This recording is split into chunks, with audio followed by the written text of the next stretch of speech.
Mark. They don't like it.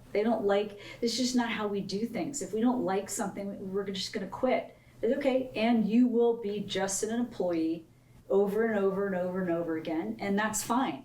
But if you would like a life that affords X, Y, and Z, this is what you have to do.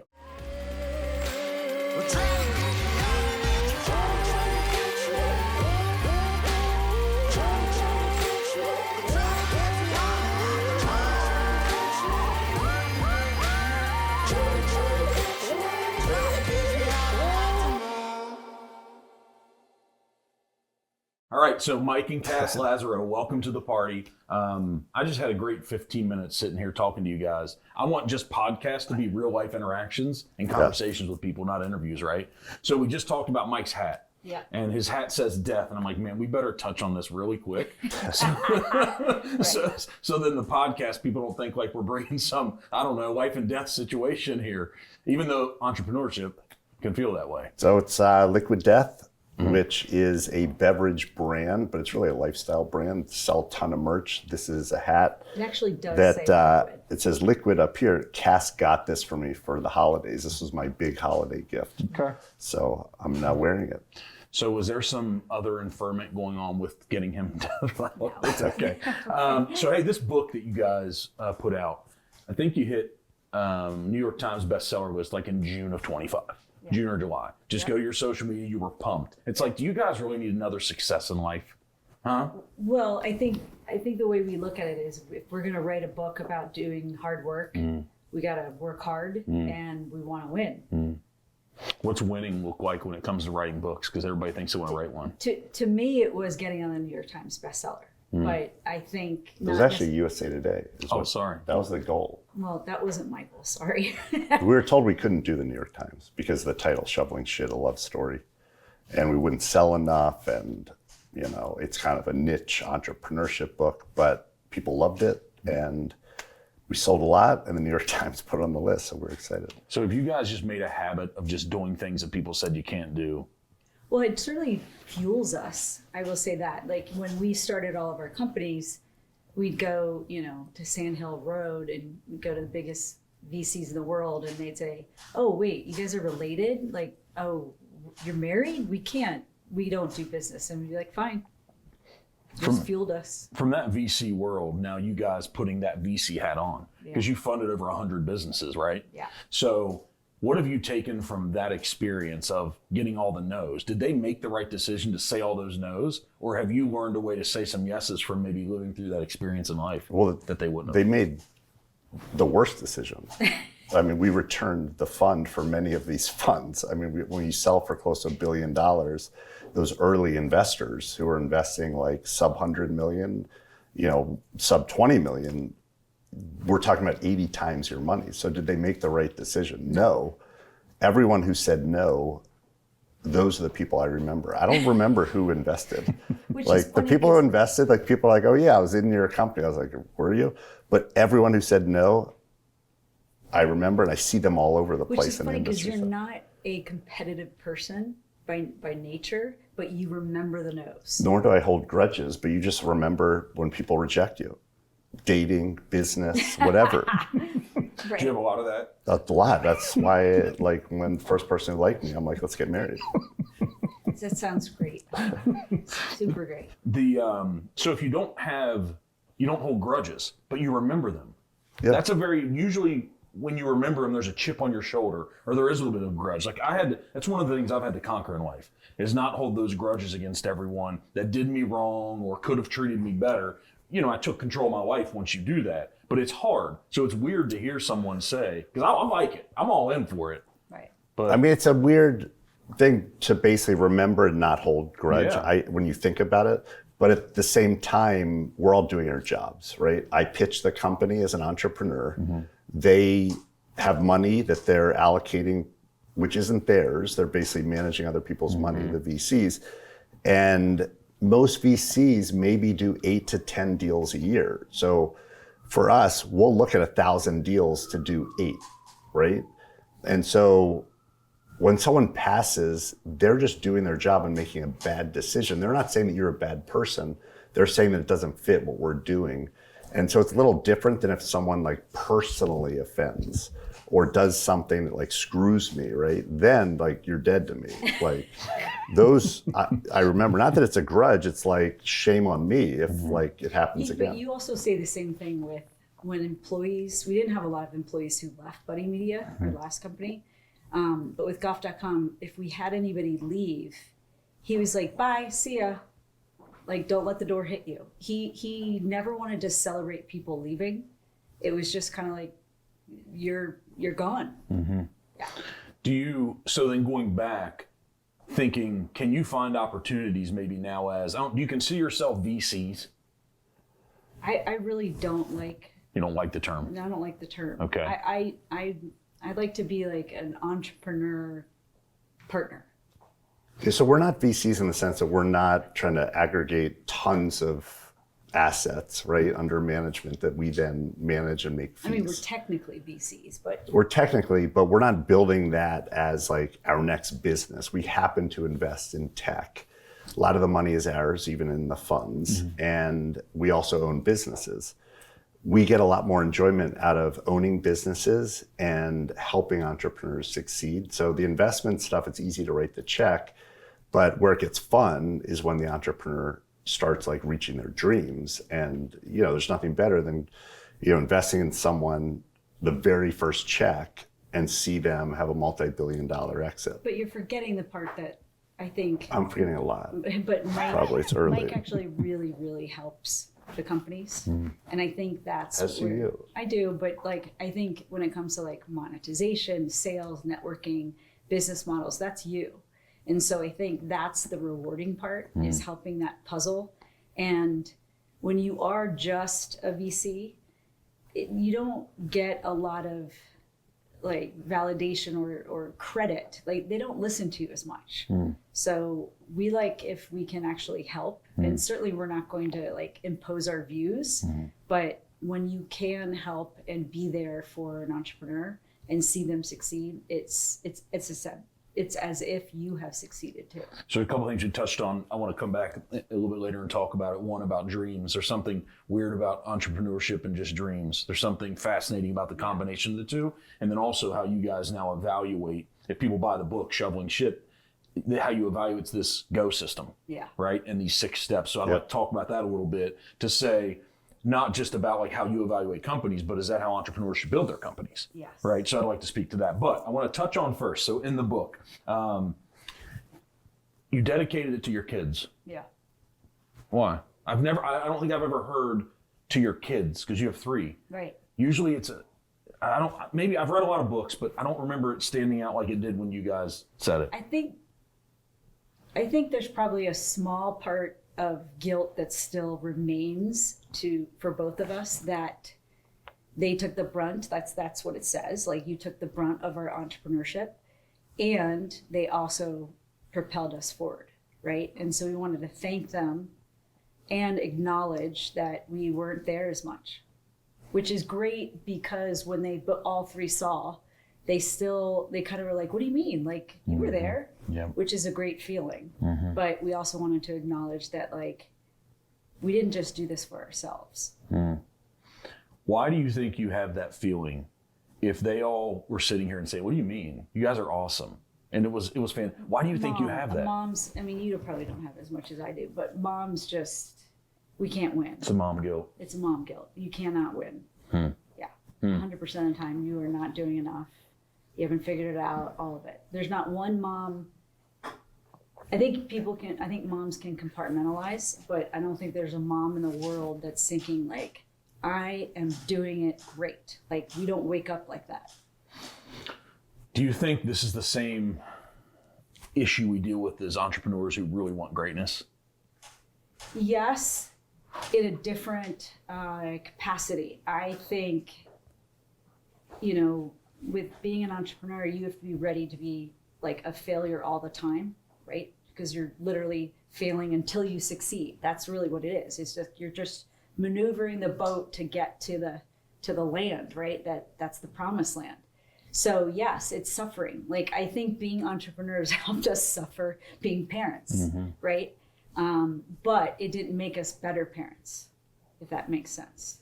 It's not like I really thought that I could bring over all my team leadership to kids, and it just doesn't work. And you can't put your kids on a PIP. You can't fire them, all of that kind of stuff.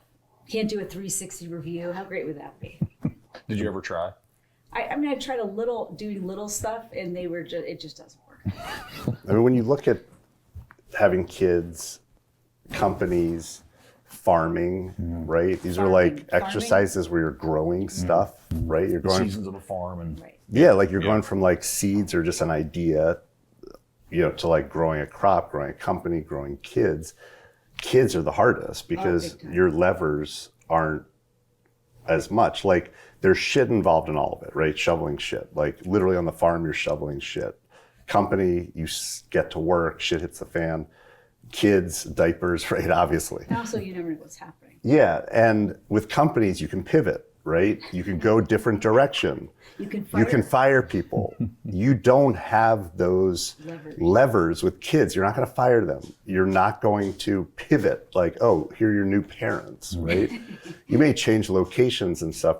And so you basically, kids drain your money, drain your energy for hopefully an ROI at some point. What's Right, your I always say- ROI? Which we're waiting for. We're waiting for it. I always say, And we have a 24-year-old, so we're still I always waiting. say, like, there's no ROI on kids. So I like to have perspective of goals that I can actually see happening. Maybe it's grandchildren. I don't know. You don't think ROI is ever like laying back, just like you guys are on some vacation, just the two of you, and you look over, something good happened, you got some good news, and it's just a little fist pump like. There are many wins, but it is like, I think you hit it on the head. Like it is like entrepreneurship. There's it's a long grind, right? With parenting. And yes, there are little mini wins. Like I remember I was not into like the baby phase, and you have to wait like 10 weeks for the kid to smile at you. Like that's crazy town. But like, yeah, parenting. But entrepreneurs in general, we focus on the stuff that's going wrong, right? So real entrepreneurs aren't out there like celebrating little wins. In the back of their minds, like, oh, this is screwed up. We got to figure that out. I need a new person here. I need to up level. I need to kind of fire. I need to. ABI, always be in. And with kids, it's the same thing. Like you're only as happy as your like least happy kid, right? So you could have like two of them doing incredible, but one is like kind of really flailing.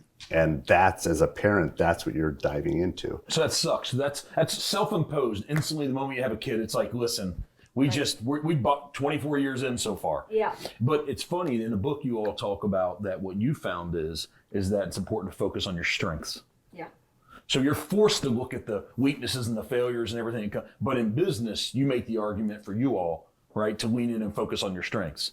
Yes and no. I think we lean in and look at our strengths, but I think it's more that we complement each other, right? So that his weaknesses and my weaknesses aren't amplified. It's that our puzzle piece is perfect match.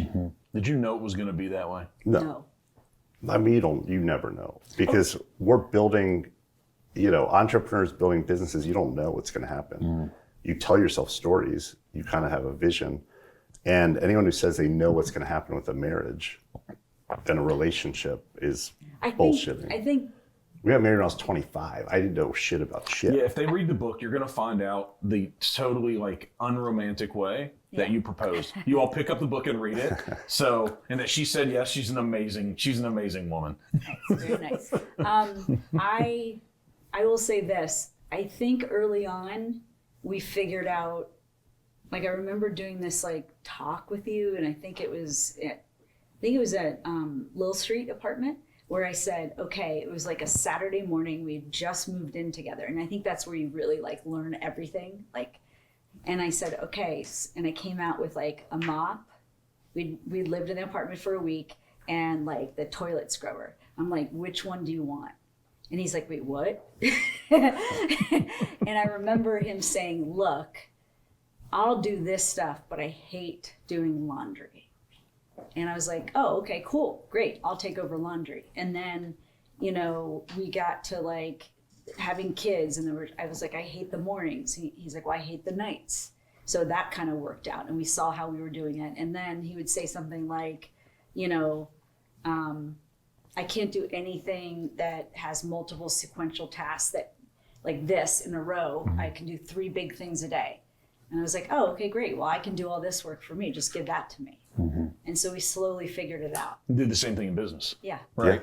And so I think, man, you just talked about communication at the highest level, which is essential to running these businesses. And I found that communication personally, I don't know what you guys think, but communication is the most important when things are going to shit. Yes. Yeah. It's not Always. when you stop. Yep. It's when you over communicate. Yeah. So you two have been making these practical decisions about your whole life from the beginning. Like when people pick up the book, it's fascinating because you are giving exposure to really what entrepreneurship really is, your personal life and how that molds with raising kids and with growing all these businesses. But you decided to take your honeymoon. 2 reasons why you went where you went. You're like, well, we could go to the Caribbean, but then that's kind of hurricane season. Yeah. And then if we go to La Jolla, we can get more work done. Yeah. I just shook my head when I read that in the book. I'm like, come on, guys, right? You're taking your honeymoon where you knew you could get more work done. You've been making those practical decisions together since day one. Yeah. So it was an interesting time where we had golf.com. It was, before the dot-com crash in 1999, I also had a public company. My first company had merged with another one and gone public pre-dot-com crash. And we were starting to feel there was an opportunity to sell golf.com, which we eventually did to a company called Chipshot and had to buy it back and all this stuff. And so we knew that we could do other trips in our life, right? This wasn't the end all be all, but we really wanted to get golf.com over the goal line with this acquisition. And we spent a lot of the time We also didn't on make that. money. Yeah, it was And we didn't have money for a big, honeymoon at the time. Yeah. Couldn't you call family? For a honeymoon? I mean, We could have, but it Yes. didn't seem like an existential thing to call family members. I think you're talking about these practical decisions. I think it's almost like practical decision making. Yep. Like things that we didn't, we just didn't have a high value put on. We have to go to, Tahiti. Yep. Right. And we have to do that. We were so kind of just grounded in we'll be okay. We'll figure out another year to do a honeymoon. Right. Were you already focused on building the businesses then at a big level? I mean, you were in business, but did you understand that making that practical right decision to not put money on a credit card, not overextend yourself for a honeymoon, that this could hamper us on having some cash? Did you know that? I think we both came into the relationship, he was taught by Harold, your stepdad, that you don't ever buy anything unless you can pay for it fully, period, pencil down. And I think we just had that, theory our whole lives. Can you have a different approach now? Because, you go out in the world and there's people, you'll have, without quoting names, somebody that says pay cash for everything, but then to really grow substantial wealth, you need to use leverage and you need to borrow some money. Well, that's different. In business and entrepreneurship, we happen to build software companies that needed investment, right? So we kind of are taking on other people's money, right? That we owe them. What's the responsibility when you do that? So, when we went out and raised money for our funds, we basically did 2 things. One is we warehoused some of the deals in the fund. So we did the deals personally, and those turned out to be great. Liquid Death, Scopely sold for $5 billion in cash. The other thing we did is anytime we asked for money, we put in our own money. And so our first fund, we had a big piece of the fund was the partner money, which I love. So I don't mind losing money if we're all in it together. Yeah, alignment. Right? So we win together, we lose together. And so if something doesn't go well, it's I feel awful that I lost your money. We've had deals, we've lost money. I lost 5 times the amount, right? Plus my time for managing. So we went into it with all the right intentions. It didn't work out. That's what happens, right? The great thing about the math of investing is you can only lose 1 time your money. You can make 1,000 times your money. Right. And so it's not about what you get wrong. It's about, do you get enough right to create real wealth? On the investing side, when you're an entrepreneur, we were all in, right? Like none of this would be possible if Buddy Media doesn't sell for close to $1 billion, because then you have real capital to do what you want. You have freedom. You could do time. You could buy back time. You could do what you want, and you have playing chips to kind of, play the game. Mm-hmm. Having said that, we still don't love leverage. We still don't love debt. We would rather be able to sleep at night. We would rather, how much do you need, right? We love making money. We're capitalists, but we're not going to leverage our future. God forbid the world falls apart or turns against us. We don't want to be in a position where we're stressed again. Mm-hmm. And so it's just the way we lose. Sounds like you've been stressed before. Yeah, early on and every day. It never goes away. It never went away. Especially with kids. You just... Yeah. Yeah. Does it just become easier to manage? No, I mean, everyone has their own Michigas, right? I think we're better at it.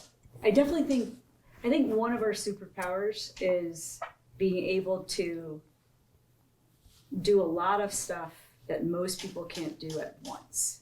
So, having a health issue in the extended family and having to travel to see that person, when my dad was in the hospital, and still running a business and still being accountable to the 300 people that we had.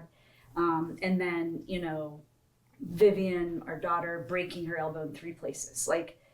Things that I think would slow most people down, we are very good in crisis. We are very, very good with stress. Did that evolve? Or do you think, we go back to where did we start and what was our adolescence like? But is that developed early on? I think you can develop a distress tolerance. And I think, don't get me started, I have big thoughts on this. The world right now, we are producing kids that do not have distress tolerance, right? So I think you can develop that, but I do think where you start and what you're exposed to really, really helps. So having a dysfunctional family plus being an athlete, not just a regular high school athlete, but very, very 6 hours a day, here's your training regimen, that made me be able to take on losses. I had losses every single day. There was a funny piece of content you guys put out recently. I love it when Mike says something and you're like, what are you talking about? And then if it really strikes him big, he goes all in for it. Yeah. And he went all in on this thing. I'm not hiring Ivy League grads. Oh yeah, well that's just crazy. We're going through a phase where we had hired, and some of our companies had hired people from Harvard specifically. And what happened was there was this dynamic of what are you going to do for me? I went to Harvard. And I think what we've realized is we want people who have showed up, and team players know how to prep, know how to get on the field and deliver. And so if you went to Harvard and played on the football team, lacrosse, field hockey, whatever, let's talk, right? Because that has, you have some grit. But if you just were a classics major at Harvard and you're coming into the world expecting big pay, a job, and you're not willing to kind of work in the mailroom, we just don't, it just can be hard for you. The entitlement. Yeah, right. And I think I'm sitting here thinking I'd be, that's your thing, so I'm going to let him own it, right? But I'd be right there with you. I'm yeah, man, you're on to it. Because in the quote too, you just randomly said from this school, that school, they're all state schools that you quoted, right? And so, but what I would say is not even pushing back. We're finding that more there too. Yeah, right? I agree. And so I thought, all right, how do we carve through this as leaders and entrepreneurs and people who are investing in businesses? I thought about your all's past, and it seems to me that you had a ton of experiences starting at an early age. Yeah. You did a lot of things. Yeah. Some people say, oh, if you're an athlete, if you're this, I just reflect on my own. I try to find these patterns of what makes these people that come from such unique different places, different backgrounds, but why are they having the same outcomes? Right. And for me, I did a lot of things too. And I'm he played in the band. Right. That's right. And so I'm that combined with all these other things too. He also had a life and death experience. With his heart. Right. So that counts. Yep. Right? Yes. And he also was the only one in his family, if I'm right, that worked at age 12 on. Yep. Right? And that's grit. right? It's it. And then we learn this resilience, because what I think is my And thesis. tolerance. Yeah. My thesis about doing a lot of things is you either learn resilience or you figure out you just want to be an employee. And if you start developing this resilience at 15, 16, 18, Yes. you're going to start compounding quick. And Right. you're going to wake up coming out of whatever school you come out of, whether you do or don't, and you're going to be well prepared for what's out here in Right, this. and you're going to be able to say, and this is, people ask me all the time, do you think entrepreneurship is, can you turn into an entrepreneur? And I think it starts at an early age. Did you get enough resilience? Did you do enough to come up with that tolerance that I'm going to go after something, and if I don't get it, I'm going to try harder, or I'm going to pivot, or I'm going to go over here, and I'm going to bet on myself. Yeah. You guys talked about, you found that it's not necessarily the business you're in, it's the founder that you go into business with. And I would make an argument, if you're a solopreneur, it's probably the first few employees that you decide to bring onto the company too. It's more important the work Definitely. that they're doing together versus the actual work. Yes. Correct. Can you speak to that? Because that doesn't, a lot of people would hear that and be like, what are you talking about? It doesn't matter the business. Yeah. I mean, you're really the people person. So again, you said it very well, that whether you're a solo founder or you have co-founders, it's like a marriage. It's like a family, right? And I get so much shit online about saying like work's like family. I'm not saying that, but I'm saying that relationship is as valuable and as like precious as a family relationship, a marriage. Especially if there's two of you, you better know what you're getting into. And so we were lucky enough, obviously, to figure out like how to divide and conquer since living together. But when you decide, I see so many founders being like, yeah, he's my best friend. Like, or yeah, like I called one of my, old high school friends and we're like thinking about doing this. And I'm like, okay, did you sit down and have really uncomfortable conversations? Like, why would you do this? How hard are you going to work?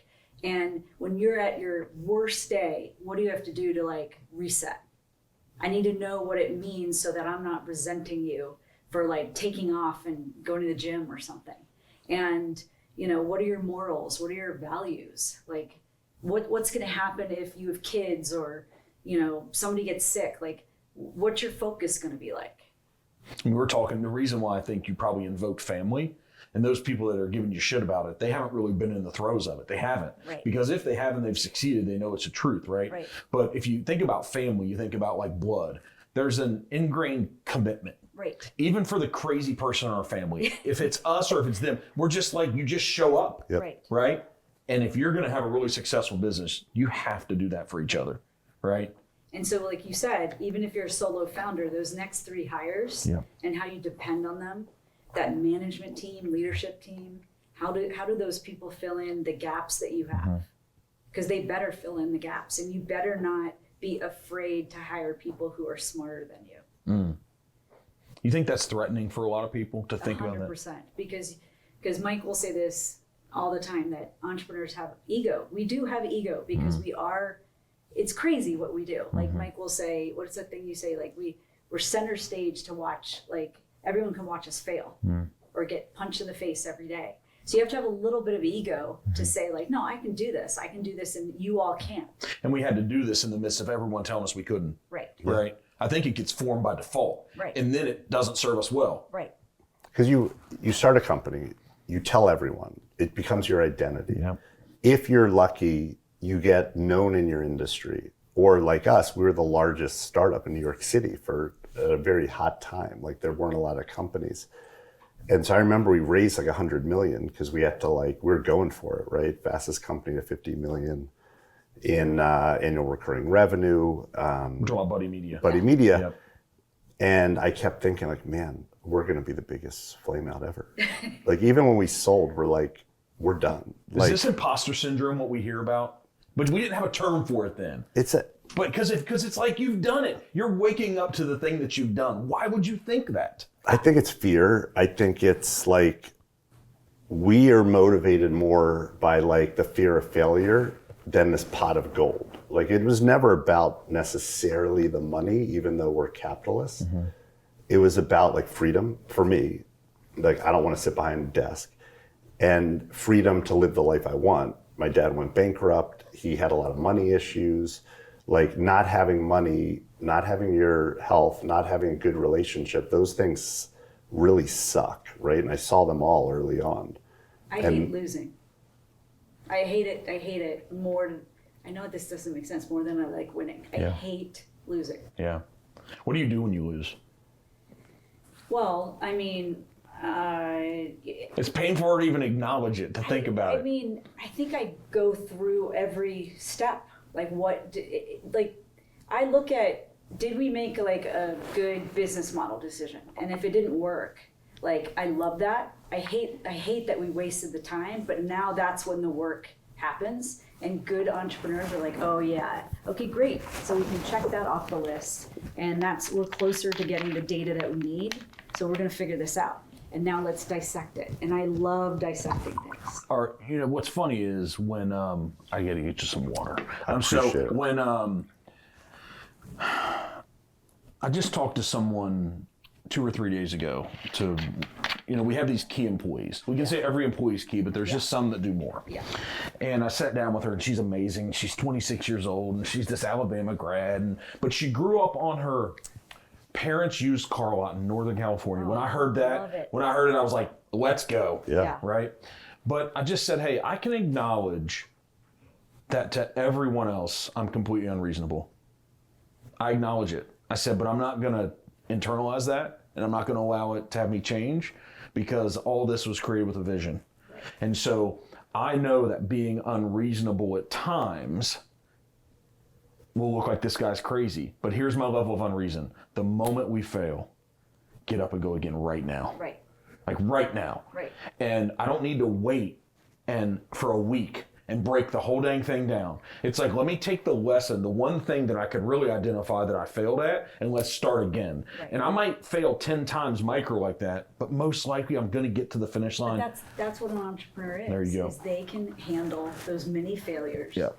Like every day. In the midst of it feeling terrible. Right. Feeling terrible, and also going like, but I'm still going to make it. Absolutely. Like, this is still our goal, and turning around to investors and employees and the board and saying, oh no, this is great.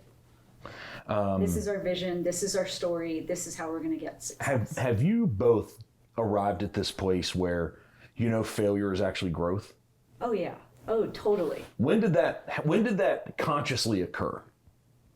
Well, part of it is growth. Part of it is life, right? Like, look at anything that matters, and there's failure involved, right? 50% of marriages fail. Like 90% of businesses fail eventually. Your health is going to fail, right? So failure to us, it's not that we celebrate it, it's what can we learn, and how do we do it better? Like, how do we just get, like you said, back on, and not letting it cripple us. People who are crippled by failure are not crippled by failure, they're crippled by their identity, their ego, their reaction to failure. You could own the failure, right? Like, think about the greatest failures, like in our lifetime, like when we were doing golf.com, Tiger Woods, right? He gets beat up by his wife with a club because he's cheating on her outside the house, crashes the car. Like, if he just got in front of it and said, like, I'm not happy in my marriage, let's just like go our separate ways. He's Tiger Woods, rich, good looking, good at golf. He could date anyone, right? And people wouldn't have judged him for wouldn't have judged it. He'd be the Wilt Chamberlain, right?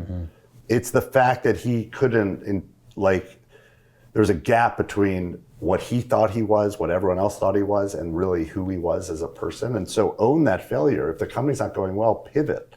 If it's really not going well and you don't see a path forward, return the capital to investors and move on. Well, that's a hard one. Guys, that's how many times have you heard, you hear, every once in a while you hear that I'm going to wind down a fund, I'm going to stop. It's rare, isn't it? Well, no. We're doing it right now with a company. I'm not going to name the company.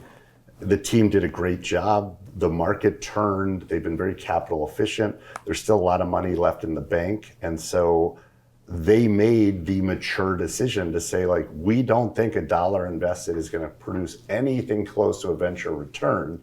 So we're going to return capital to the preferred investors, which are like the VCs. That is hard to do, but deep down, if you don't see a path forward after many pivots, which this company did, you have to make decisions, because is it better to do it for 5 years and then fail? Because Most entrepreneurs don't have a lot of money, but they have a lot of time. Right. Don't waste that time. Invest your time like it's money. So how do we know if we're a Henry Ford or not? The guy's pretty much bankrupt at 40. Well, you mentioned it earlier, the go gauge, right? Yep. Like, what do you do so that you know this is actually working, or are you going to keep telling yourself stories? You have to have a framework to actually move forward in the business, communicate it to the other employees, but most of all, you have to have your success measurements, right? So you write that down before you've told yourself stories. This is what success looks like. Do you want to go through the 6 pieces I of want Go you Gauge? to. No, I want to see if you remember. No. I do remember them, but you're better at it. So we have something we put in the book for entrepreneurs called the Go Gauge, which is how do you greenlight ideas, either a startup idea or you're running a business and you have a new idea that you want to either as a subsidiary or a new product. It also became our lens as investors. It's kind of the same, right? Like, is this worth our time? Is this worth our money to invest? And it all starts for us with product. So what is the product? And you should be able to say that in like less than 1 sentence, right? So it's like free to play mobile games, like whatever it is. Why is it different than what's out there? How are you going to market it? Meaning, how are people going to find out about it? How many people are there to buy it? So what's the market size? But we look at it as like how many buyers and what are they paying for it, right? The 5th one came from Liquid Death, which is all the operations. Like, how are you going to get your product to your customer? We were putting it in cans in Austria, putting it in a truck, to put it on a train, to put it on a boat. We were losing money at one point on every can being sold. So we're like, we need to be a little smarter on like the unit economics and that. And then the 6 is just on the back of an envelope, does the financial model make sense? And the financial model to us is like not business school. It's basically like, what are you selling it for? What does it cost you to produce it, right? What is it going to cost to do the business, like the operating expenses? And what's left over, like is profit. Like, and if you can't get the unit economics to work, you're not going to be able to get your P&L, your income statement to work. And if that doesn't work, there is no cash flow. There's no healthy balance sheet and nothing works. And we've learned that all the hard way because we didn't go to business school. And we've had to learn, neither of us did, and we had to learn, like, how do we work so that we don't tell ourselves stories, so that our ego doesn't convince our gut when something is not working, that oh, no, keep going. That's the hard part, is I think as an entrepreneur, can you get your ego in check in the most important moments? And like you talked about our honeymoon, we didn't have an ego to be going to this big honeymoon. We didn't have the money. Yeah. So you're a guy that believes everything happens for a reason. Yeah. I read that and I went, okay. So it sounded like when you, because you guys read the book yourself on Audible, right? So you said it. Yeah. And I was like, this is an interesting deep dive here. Yeah. Right? I mean, I think you have to believe that things aren't just random, that you're part of some like randomized experiment. The Matrix. Yeah, things happen and there's meaning you can get from it. Now, does everything have a reason, like part of a grand plan? No, but from everything, there are lessons and there's meaning. And you could say, oh, I almost died twice. I flatlined. I have an artificial heart valve. Well, that created a mentality of like, oh, what's the worst thing that can happen? Like, I'm alive. So if this company goes under, whatever. Right. If we're homeless, whatever. I'm at least alive. And I think that, as entrepreneurs, this idea that you found your purpose or your business is your purpose is powerful because it propels you to get out of bed. There are days, most days, where you're like, oh my God, things aren't going well. Like, I have 5 clients who are canceling. I got employees who aren't happy. My product team says it's going to take 3 more months to launch something that's like critical. Why do you get out of bed? Because your purpose is to push this thing forward, right? And so,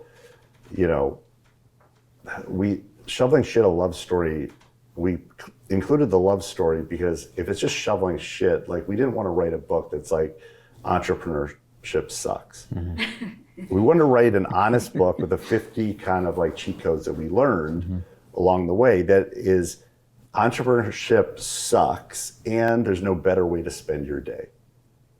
And those are two things that's hard to hold if you're not an entrepreneur. But if you're an entrepreneur, it's basically like, I hate every day right now, and there's nothing else I'd rather do. And I'm so glad I'm not working at a desk. How do we, something I've struggled with is, that's a similar belief I have about, I just feel, since we're in New York City, and one of the speeches about, I feel like the luckiest Lou Gehrig back in the day. Today, I feel like the luckiest man in the world. You have to feel that being an entrepreneur to get through this, right? And so I think that I do feel like it because I get to make the calls, make the decisions. I get to go all in. I get to affect this change. But how do you have this leadership conversation and honesty around it with people who are employees in your businesses? You mean, how do you motivate them? No, it's if we think that this is the greatest thing that's ever happened. Well, that's culture. So that's different. So I think there's a difference between the entrepreneurs and then everybody else, right? And that's where culture comes in. And if you don't create this, what I call in the book, a positive cult, they are not going to drink your Kool-Aid that this is the greatest thing, even if we get punched in the face 80 million times for the next 5 years. So cult's a positive thing. Cult is a positive thing. And I think it is. And the first 4 letters of culture is cult. Yeah. This is what we're getting at. So you have to figure out a way that, and listen, I believe it all starts with everybody gets a slice of the pie. So that doesn't happen. I know it's surprising. People say, oh, no, I thought that's like table stakes. No, I have 6 companies right now that they're picking and choosing who gets equity. If you want to make the best decision in the world, align everybody that they all get a piece. So like Mike said, everybody wins, right? So every single employee, didn't matter if they were 22 or had been there all 5 years, including some vendors, including some, cleaning staff, they had equity in our business. That was what was important. And there's no right answer for everyone, right? We believed in kind of this like equity model. The best New York City entrepreneur right now, Gary Vaynerchuk, doesn't. He pays well and not everyone has equity, right? That's his model. It's an agency. But that's not just an agency, it's Be Friends. Well, it's I a know whole, it's Be Friends, but like, you cut that out, he's gonna get mad at you. It's much more, he's a global but I'm conglomerate. what I'm saying I'm saying that the majority of his people are on the majority, VaynerMedia. yes. And so it's an agency model where I believe it's a little different. The margins are different. So when you have a big company and you're shooting the moon, right? There's a lot to go around, isn't there? Yes. I mean, honestly, there's a Yes. lot to go around. For venture-backed Yes. companies. Right, there's a lot to go around. Yeah, like that's why I mean, like, you might cash out at $2 billion and you can hand out 150 grand here, 175. There's a lot to go around. Yes. But you're arguing on an agency model. It's the world I come from. There's not as much. The margin is smaller. Right. But you'd make an argument. So what? Figure it out. I mean, So they're different. There's not one way for every company. So we now own companies as well, and we have a service I think business. there's only one way. Okay, so we own a company that's not doing it Kass's way. Yeah. Right? No one else has equity. Well, that's a service business. That's an agency model. It's like, But what we did was we created what I branded the shared success matching program, where we basically say are going to reinvest profits into you through these like accounts where we match money that you put into the account that then vests over time. And so it's not equity, but it's sharing the profits in a structured way. Right? exactly. Now, for people who are making $100,000 a year, which is a lot, and Different in the mid. Hey, listen, you come it's to a the lot. Midwest where I operate. That's what I was going to say. $100,000 a year. If you have a traditional environment where 2 people get together, no matter if you're married, you get together. If you combine $100,000 Yes. a piece, and you're making $200,000, guys, you're still living the idea of the American dream. Now, if you add like $25,000 of profit that's added to that, that is more tax efficient that you get over time. It's basically, that match Yep. is the same as investing your money getting 33% of a year, I love right? it as an investment model. And if you can design And something so- that it stays there for 5 years, It's 10 also years, 15 alignment, years. Yes. Right? Like yes. now you want to stay with us Yeah. because we actually see you. It's a we trade. value. It's a trade. And the trade, and I said when I created the program and Kass, massaged it and we presented it to the team, I basically said, listen, this is what it is. This is why we're doing it. We want everyone to feel peace. But at the end of the day, it's a trade. If you give us your loyalty, and it's a very competitive industry that it's in, a service business, we will take care of you and we'll reinvest in you out of the profits. And that's it. But Give I us would loyalty argue- and you get. I would argue that, again, we believed that everyone needs some kind of slice. Yeah. And that's when magic happens. Where'd that come from? Did that come from you just want to run a great business and keep people, or is there something deeper? Because Four kids was not equitable. for you, No. Yeah. And everyone was treated differently. You never knew kind of how you were going to be treated, and alliance games and things like that. So no, I mean that came from me really wanting teams to work. And could I make big teams work? Could I make no mean girl rules, no cliques? I fired 2 people on the spot because they were being, mean girls, on the spot. and they weren't girls. Yeah, on the spot. On the spot. I gave them one warning. I said, if I see how you treat others, you're gone. So, And once that's known throughout a brand and a culture, it's like, hey, listen, I probably don't need to talk about this too much more. right, and then Right, it there's manages no itself. more cracks, Yeah, right? yeah. Because it's the rumor bill, right? And it's, okay, that person really made my job harder, and Yeah. now my boss recognized that, and that person's gone. So something else from shoveling shit. There's so much there. If people go and buy the book, but I grab these things. I never gotcha questions because I hate when people ask them to me. Right? I'm always like, am I being recorded? What's going on? But you made this statement that you can only do one great thing at a time. Yes, I did. Yes, I believe it. So I'll give you an analogy. You look at celebrities who are in a movie, let's just say it's like a superhero movie, and they're ripped. Every single one of them said, I did that for 12 weeks. It was brutal. I had a trainer and a person right here giving me food, and then that was that. I couldn't do it anymore. You can only do one great thing at a time. But here's the secret, and this is what I would like to tell all the other mompreneurs out there. Our 80%, it's not like if I give everything to my company, that means everything else is 0. It means that they're just going to be at 80%. And that's okay. But if you want to do the great thing, you got to go 100 and more. Yeah, this idea. What happens to your all's brains when you hear people say you got to give 110%? Well, I think you do have to give, 200% to your core focus area. So we're all about focus. You asked the question earlier, which is great. It's like you have a vision. How do you get everyone else on board? And all this comes down to focus. And we, in the book, talk about the V2 Mom, our focus exercise of what's your vision, your values? What do you need to do to hit that vision? What are the obstacles? And how are you going to measure success? The measurements, that's the last M. And that's a living, breathing document, which you not only internalize, but you communicate with your team. You do it with your team. So everyone knows what you're doing. And so if you can kind of focus an organization, put in 120%, 200% behind that, you're going to do whatever your vision is. You will eventually reach it. The issue is, are you focused on the right things? Are there things that you haven't focused on that are going to trip you up? Right? So we are all about surging the focus, right? Putting the wood behind the right arrow, going all in and just willing it into existence, knowing that you can only do 1 or 2 of those things a year as a big organization. And over communicating. One of the other things is, part of that culture is, if you don't know why you're part of this team, I mean, even at 300 employees, that's a problem. That's a leadership problem. So What do you mean by part of the team? You've come up with, here's what we're going to focus on. Like how your work levels up to the company goals. And so like he would say, okay, here's our new V2 mom for the next 12 months or the next 6 months, whatever it was.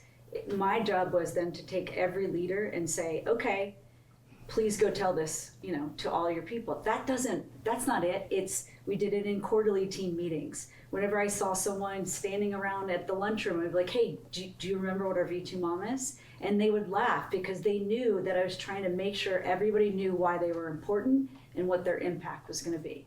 And you have to over communicate. For any company, like, say I'm at 100,000 square feet of real estate, vision, 2 million, square feet under management by the end of the year. Values, trustworthiness, hard work, like you figure out your values.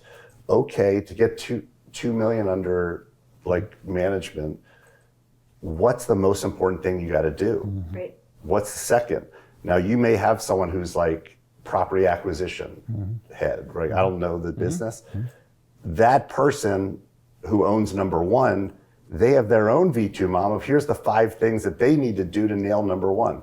Number 2, make sure current Clients don't leave. clients are happy, right? Okay, who owns that? Whose neck are you going to wring? What are they? And so these things cascade in this pyramid, and the person down here should be connected to your vision up here. And if they're not, it's like, why are they here? If they're not helping us get to 2 million, and whether it's retain or like they may be in a collections group, they may be in like whatever, they need to know how they fit. If they don't have a purpose.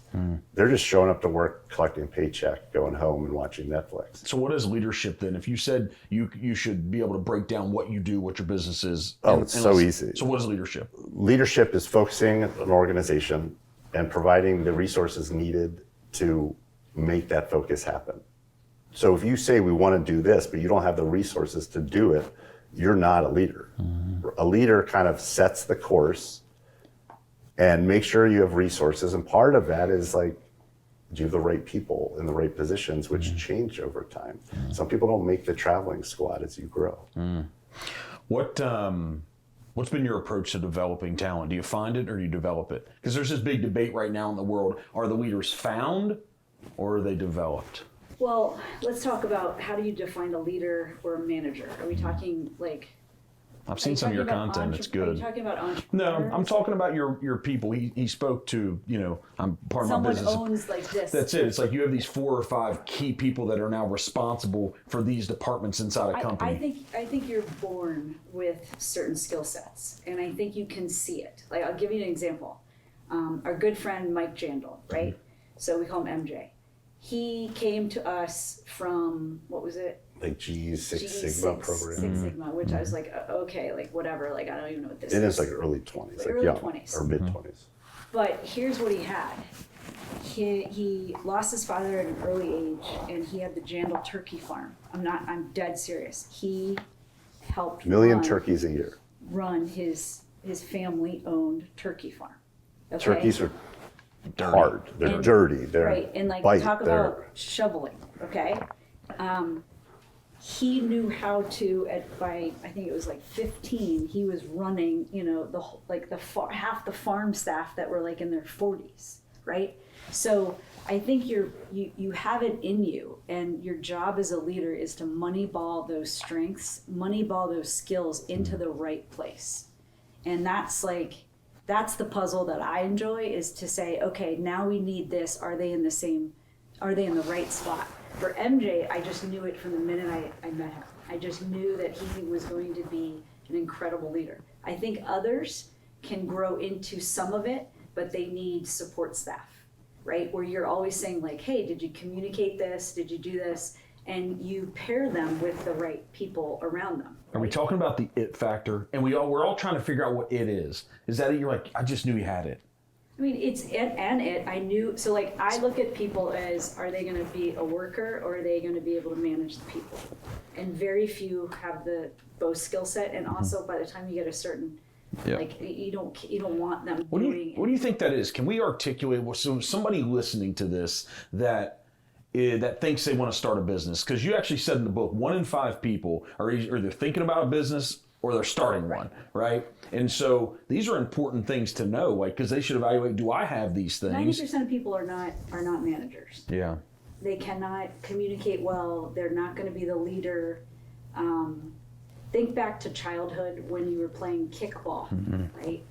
Who got picked, right? You got to think and back into like that kind of gritty experience. You got to see. I always liked promoting people. I liked having flat organizations where my biz ops team would run a team that was new, right? And then I'd see who was going to do their own job and the one that they wanted. Who was actually the one that could communicate the best. Because then you actually get the right person in the right job. I heard you say that. You know, there's so many things in the world now. It's very rare you hear something novel. Very rare. It's kind of like that's just a reproduction of the thing. But when I heard you say that, I went, It was on a piece of content you put out. And I went, that's not, because what we used to hear was you won't get paid for the job you want until you're doing more of the job and you get paid for something. It's Zig Ziglar, it's all these people, right? You have to do more than you're paid for, so one day you'll get paid more than you deserve. And this is an iteration of it, but I thought about that and I went, that's what we're looking for. You're looking for someone to do their job. That's it. And they have and the one they want. That's it. Because what I always find out is, what I found before I was an entrepreneur, I was in some management and companies, and I found out when I would reflect on people that I would promote, I promoted them based upon their past performance of their old job, and that's a bad metric because we all get promoted usually one level above our capabilities, and you don't know until they're failing. Right? And so the way to fix that is if you currently see them doing the job. When I heard you say that, I went, that's a little different. That's really good. That's a good metric. There's not many people willing to do it. And also it shuts people up. Because when they say like, oh, I'd like to get my promotion, like are we getting raises this year and all that stuff? I haven't seen you do anything but just what's there. Which is awesome, but this is what it's worth.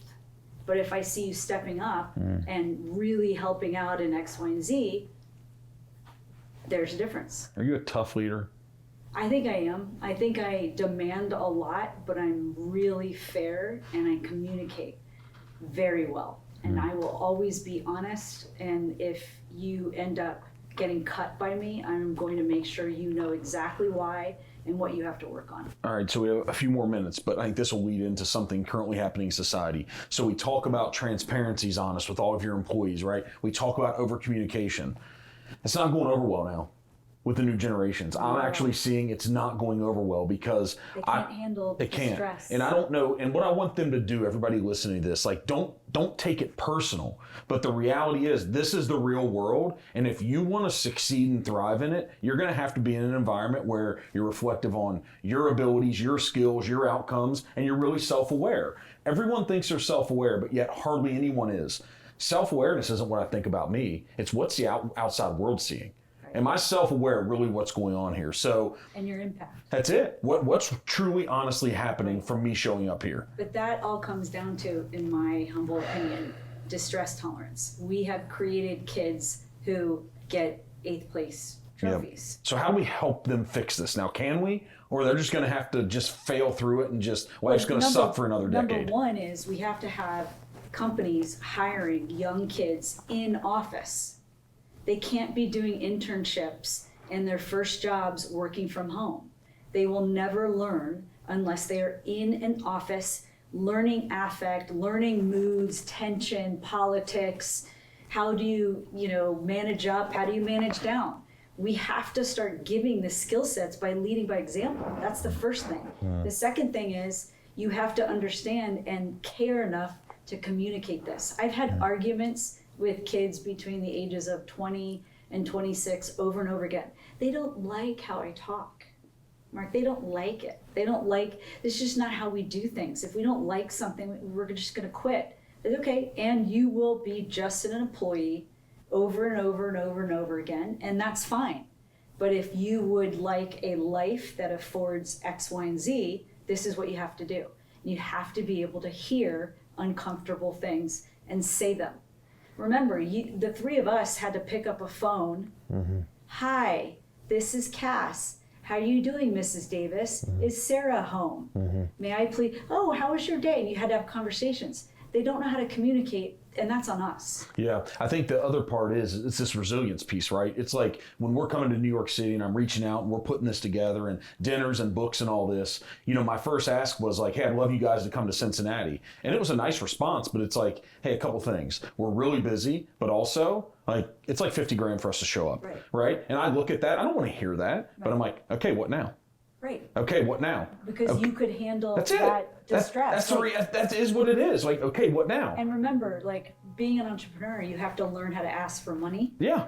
Right? Yes. Well, being great entrepreneurs, you maybe not, like Gary never asked for any money, right? Yeah. You just do it. But if you do, you could get so many no's. So many. So what we have to do is hopefully create an environment, and you know, you're going through.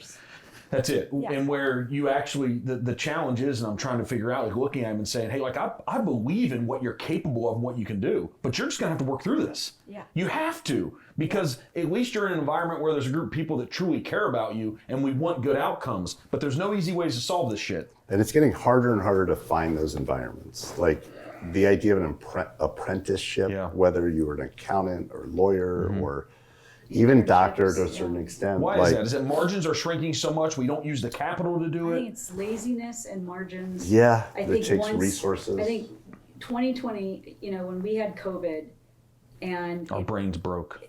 It basically, we got to a point of it is okay to work from home and not see people in person, and it worked. We were so afraid of it before. Remember, all companies had like maybe half-day Fridays, right? And like, oh my God, PTO. We'd never done a work video call before COVID. Like unless you were at a law firm doing a deal or something. Don't forget, like how you looked mattered. What you were dressing like mattered. Oh, like sweatpants and just hair pulled. That wasn't okay. Doesn't matter anymore. Yeah. And so I think we've gotten away. I think it's good for certain people. I think it's great because I think there's a whole uncovered workforce of moms that could do great work more than part-time and deliver. And if we're going to fix working, like how do companies work? We need to get these kids back in the office. We've had one of our sons has had every internship. He's a senior now in college. Every internship has been remote. Every single one. How that's just the most ridiculous thing I've ever heard. It's not an internship. It's not. No. It's not an internship. What does he learn? I mean, he did good work, but like that's not what we want. And like same thing about college. College isn't basically to like go master economics or whatever you're studying. It's to figure out how you deal with people in a community, right? In community, how do relationships work? How do you do group projects? How do you take care of yourself? We're not showing them how to do that. Well, it's never. So we're at a time when it's going to be impossible to get ahead as a young person in corporate America. Yeah. Like, career paths are dead.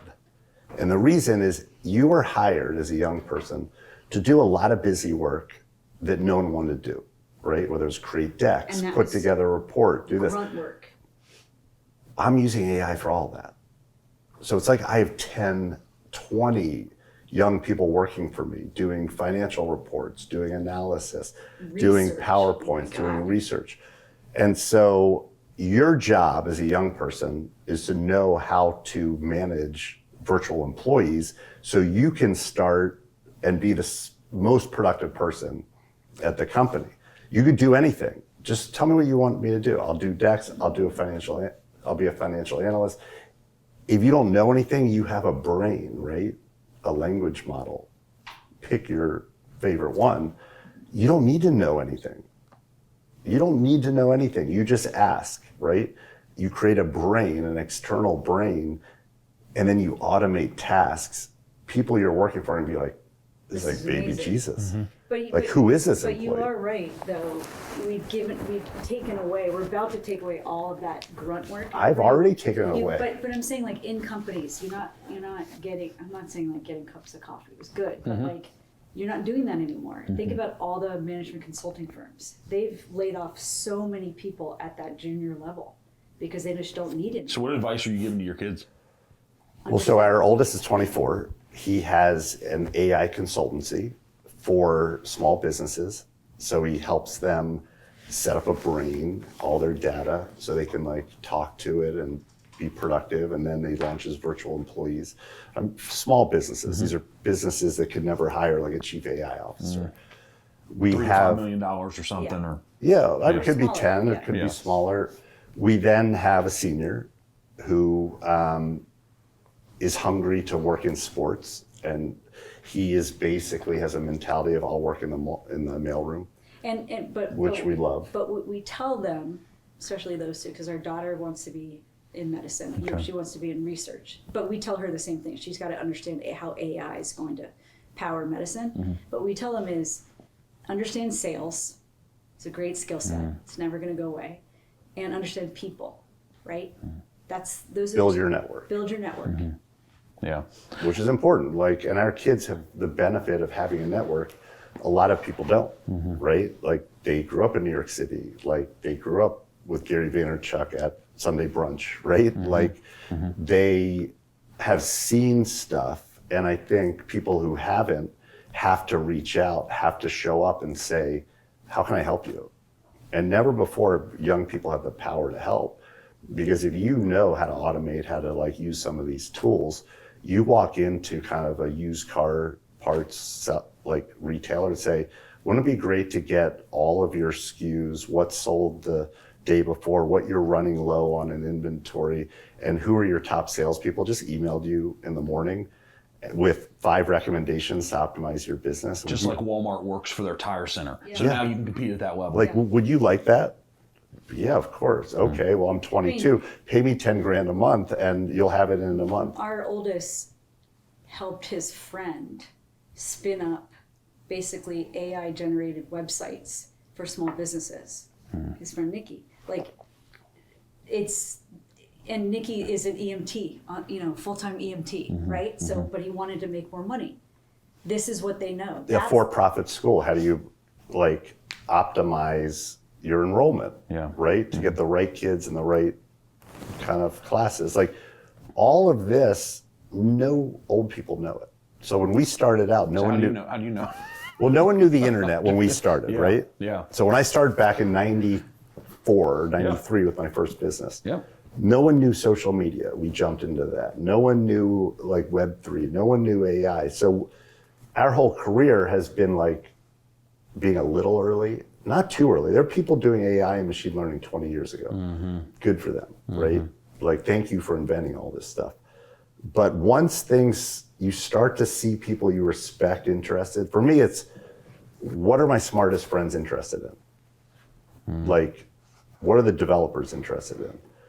What are people like Gary interested in? So when Gary shows up at our office at 34 years old, he says very flat out, I've worked for my dad my whole career. I have no money. I can't afford an office. Can I use your conference room? I have this vision for a social media agency. Now it's like a full agency to just do what I did for my dad's store, 6 million to 70 million for other businesses. I'm like, talk to this person who runs the place, and Kass said yes. But like, no one knew social media and Gary took it. No one knows AI. Are you the person who can take it and run with it, whether you're 25, 35, whatever? I know we're out of time, but we have to give, I want to say this again. I don't even know what time it is. I don't even know where we are. It's very hard, and it's ambiguous, and it's kind of not tangible for kids to be like, learn AI and then go help people out, right? So I would argue, let's do a little more actionable things. Let's have companies actually care to bring in employees and teach them. Yeah, what you touched on was, I think. Good luck with that. Well, then you guys Think about our companies. We're not doing that. Did you guys ever read the book? I think it was called, like, The Ultimate Gift. No, we don't read books. You didn't listen to it or read? You know about it? I did know about it, yes. Okay, and so at the end of it, I'm pretty sure it's based on a true story. I think it is, right? But at the end of it, this guy who had built, $1 billion in net worth, and his whole family just was expecting it. They didn't work for anything, and they were all spoiled.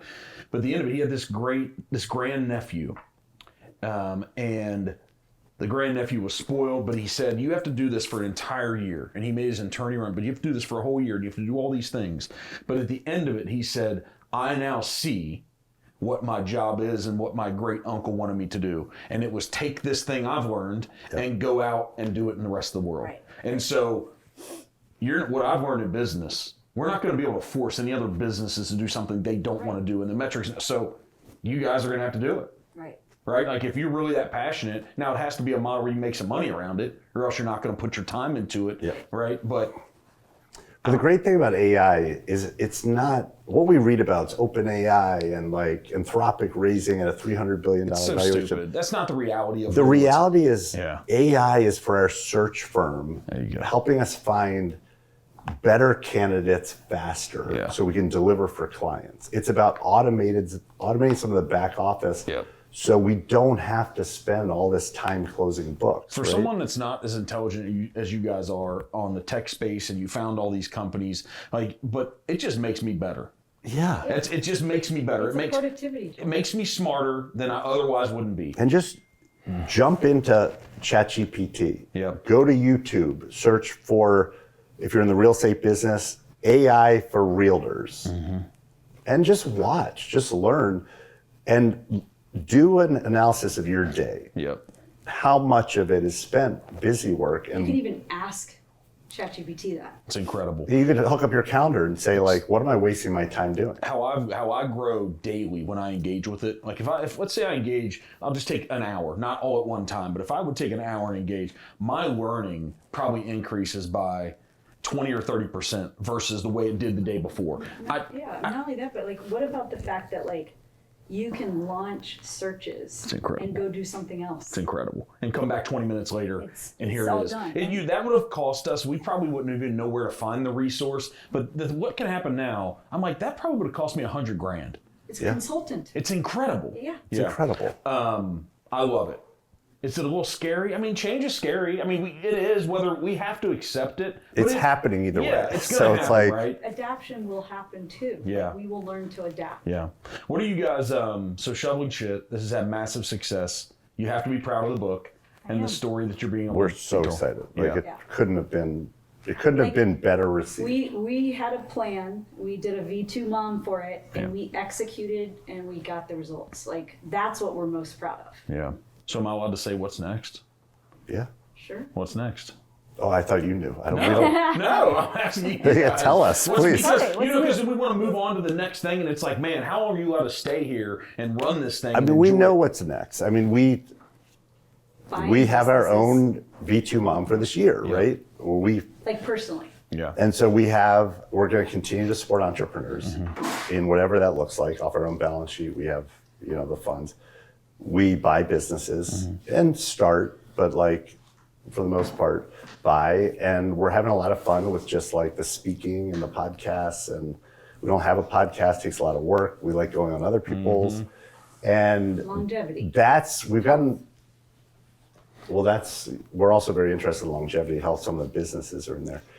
And now that we're empty nesters, so to speak, even though they'll come back, this is a new phase for us, and being able to travel, meet with people, speak to groups.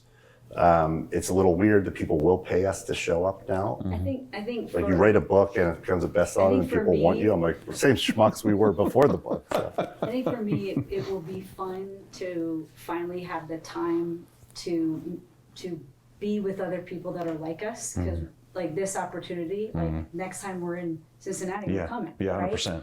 Thank you. And I think that's the cool part, is we spent a year talking on other people's shows and finally finding more people like us. And that will be fun. Like I have this dream, won't happen this spring, that we get, what do they call it, Winnebagos or tour bus, and we just... You won't do well in a Winnebago. Whatever. You're going to do this, Kass. You're going to fall into that trap. We've seen people do this, and they sell it for 50% what they paid for it the year before. Oh, no, we're renting. We're renting it. No, you rent a tour bus with a driver. We want to go visit our new friends and old friends. Yeah. That's the thing. And just show up with the dogs and hang. And like literally fly. You know what? I want to go see people. I want to do things with the dogs. With our dogs. What took so long to do it? Because I thought about too. Kids. Okay. All right. Life. So priorities. So here's what I thought about. I thought about, as we're starting to travel around and go meet more people, what you just said is it's my why. To go be around people that are thinking similar, that have similar mindsets, understand, that have this. And I'm like, I want to be in rooms now. I don't want to be the smartest guy in the room. Right. I want to fill rooms with other people who have done big things, and I'm inspired from just being in them. And let me ask you, here's Yeah. another icky truth about being an entrepreneur. Yeah. When we were in the thick of it, we didn't have a lot of friends. Yeah. I don't have friends. Right. Yeah.